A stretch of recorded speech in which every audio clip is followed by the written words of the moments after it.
Pero gusto ko talaga guys. Kasi maganda dito. As in, oh, tignan nyo naman yan. Ang lawak-lawak ng aming paligid. Dito pwede ko to gamitin dito. Lungag-lungag. No, maghapot lang ang tubig dapat. Ayaw ko sanang bumangon guys. 2 something ito. 2:30 or 2:29 ng umaga. So narinig ko si Tami naligo. So sabi ko, ala, aligaga din ako guys. So kaya kailangan ko itong gawin kasi parang ang bilis din Mr. Eh. Ang aga-aga. Eh, grabe.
Dahil ready na si Mr. patungong trabaho, so nilagay ko na yung pagkain sa cooler guys. And then pagkatapos yan, dumating si Mr. Adoy, panira talaga ito si Mr. sa aking mga plano. Ang dami kong pinadalang pagkain pero guys, nagyaw-yaw man ito si Mr. Hindi nagustuhan yung mga pinagagawa ko guys. Sabi pa niya ang daming salad, ang daming days. O diba?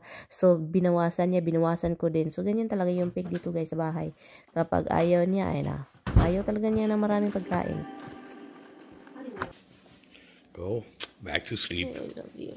I like what you eat over there. Waters. Oh my god, what water? I don't know. I need waters. Okay.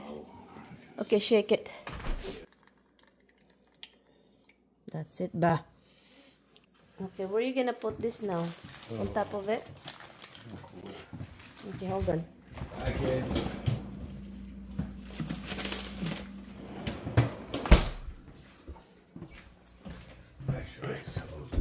Careful. You're pinning the neck. You stress me out though. You stress me out.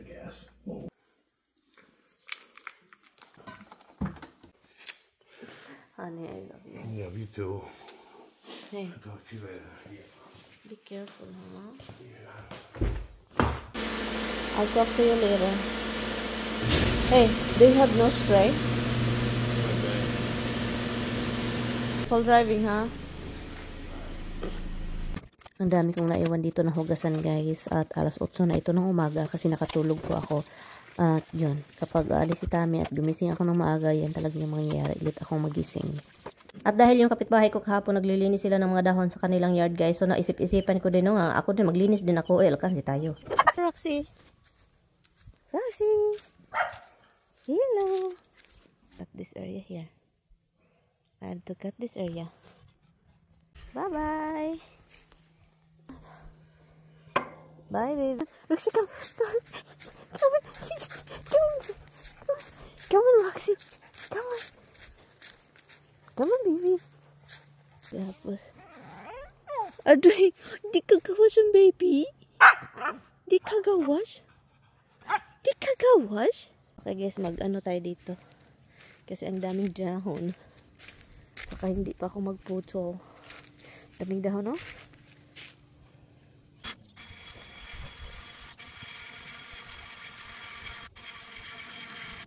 Okay guys, ang dami pang dahon sa taas, oh. So, mahuhulog pa yan sila. So, pero dapat dahan-dahanin natin kuha para talagang hindi masyadong mag-build up pa.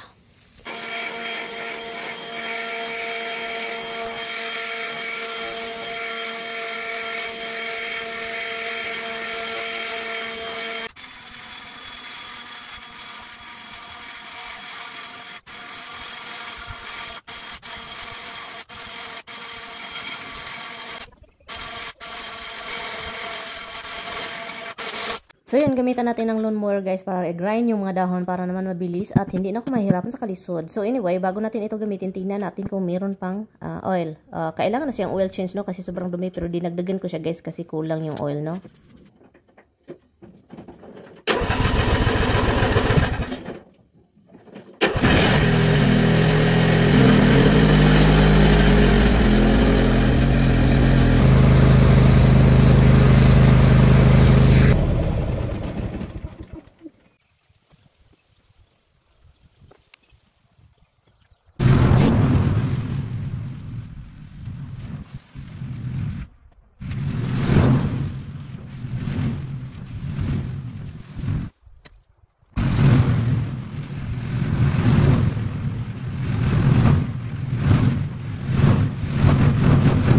Dito na naman tayo guys kasi tapos na dito. So dito marami pang dahon. So pagkatapos nito, i-try ko yung sa harap.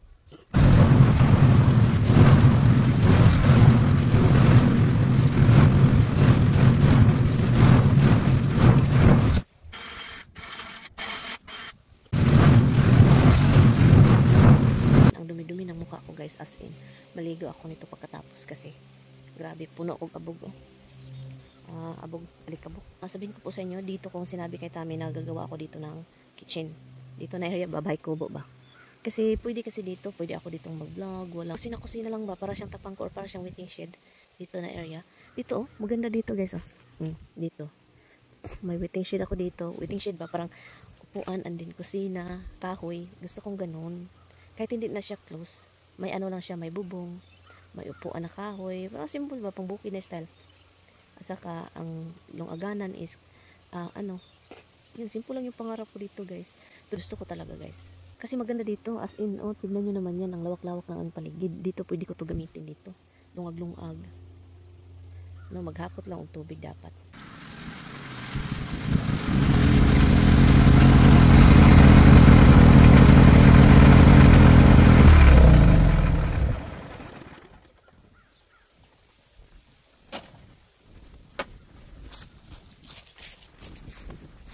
So habang nagbo-blower ako dito ng dahon guys, merong coyote nagtakbo doon sa daan. So kaya nakabantay ko.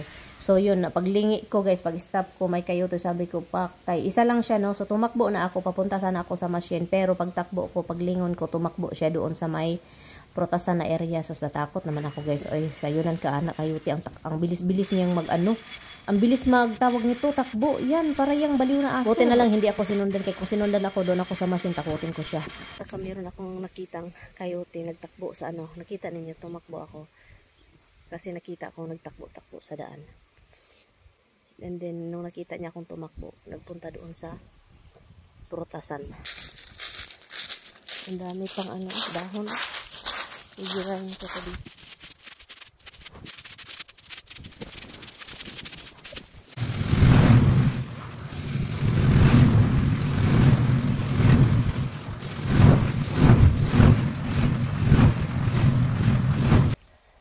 Okay guys, hanggang dito lang muna ako. Huwag na muna doon kasi sobrang dry. Dito lang.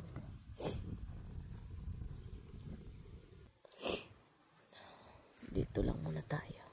So nakita ko dito sa loob ng fence guys, mahaba-haba na dito na side. So kinakat ko, and then yun, para siyang yung pagkakat ko ngayon, spot-spot lang na area. So galing po ako sa labas, nag-cut ng damo, nag-grind ng mga dahon, at magluto tayo guys, pero maligo pa ako, no, bago natin ito lutuin. Pero ito lang yung sasabihin ko guys, meron tayong pampano dito. Ito, puro ice po yun. So hindi ko alam kung anong gagawin ko sa pampano na ito. Ipirito ko or sabawin, hindi ko alam guys. Ganito lang pala ng ice. Okay? Ang kapal-kapal talaga ng ice guys. Sabihin ko sa inyo. Ano to, itapon natin ulo nito? So ngayon, dahil hindi ito malinis, tayo yung maglinis. At saka, matigas pa siya guys, kasi nga frozen siya, no? Ay, masarap itong pampano guys, kaso talagang bakit hindi ito.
So, ito na yung ating, ang ating pampano. So, guys, dahil po 20 minutes ang bango.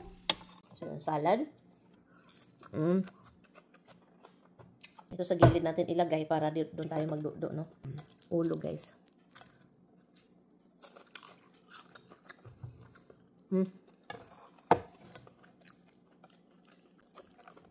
Masarap talaga kapag kumakain ka ng sagbot.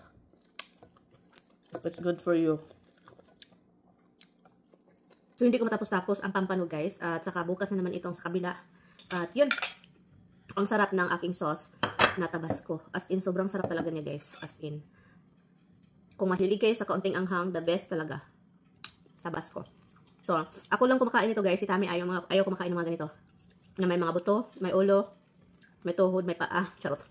Sobrang gulat ko, guys. Hapon na po ito, no. Pagtingin ko sa weather app, sabi pa, warning freeze daw. Hala, guys, umabot man ng 32, guys. Freeze naman na, guys. So, ito, nagmamadali in taon ako, no, bago ito mamaya talagang matigok itong ating kalamansi. Ay, nako, pang ilang taon din natin itong inalagaan. Nandun nga, yun lang yung mangyayari. At itong ating lime din, ipasok ko din yung isang lime. Ang bibigat talaga nito, guys. So, alam nyo naman, ako, guys, na sobrang maedad na, no. Yung aking balakang, lahat-lahat na masakit. So, yun, yung ating, ang pinakamahirap dito is yung ito. Ang ating lime. Kasi walang hawakan ba? So, kaya kailangan mo talagang, ay nako, yung strength and dimerian is lumabas na pati igit. So, tumitingin ako dito kung anong pwedeng ipasok, guys. So, yung ating alugbati. Adoy, ang bigat nito din, guys. Grabe, sakit ng aking puso ngayon, guys, after ginawa ko ito. So, itong ating alugbati, guys, is talaga akala kong mamamatay. Tumaba man siya, guys. Yung tumubo man kahit walang fertilizer, guys. O, tingnan nyo naman yan. Sayang naman yan din mamatay. Kapag, yan, pwede na natin yung lutuin, lauuy. Uy, sarap kaya na, guys, no? Lagyan ng isda ba? Umabot din ito ng ilang buwan ba? Since pagdating ko dito, ang tagal tumubo, ang tagal, ay nako, ngayon ko palang nakikita ng alugbati na ganito kaganda, charot. At itong ating kalamong, guys, sana lang talaga mabubuhay ito until next year, no? Hanggang ngayon, meron pa rin hindi talagang alam na kapag magluluto ako ng marami, nilalagay ko po sa freezer, guys. Ni-preserve ko po yan. Hindi po namin yan kinakain agad-agad. Ay, ginoo ko. Ang hirap, guys. Nakakaburyo din kung kakainin namin yan palagi. At meron ding nagsasabi, bakit ganito daw ako palagi at pangit daw yung mga ganito kasi hindi na presko. Hindi naman pangit. Masarap pa rin siya, guys. Kaya ilang buwan, ilagay mo lang siya sa oven, initin mo, masarap pa rin. And also, pa-winter na, guys. At pagting is no na hindi na kami mag-grill sa labas, guys. Kasi itong mga grill na mga chicken is good for salad kasi ito kay Tami. Kasi si Tami parang yan siyang kalabaw na talagang mahilig sa gulay na hilaw. Ganyan po at kailangan may meat.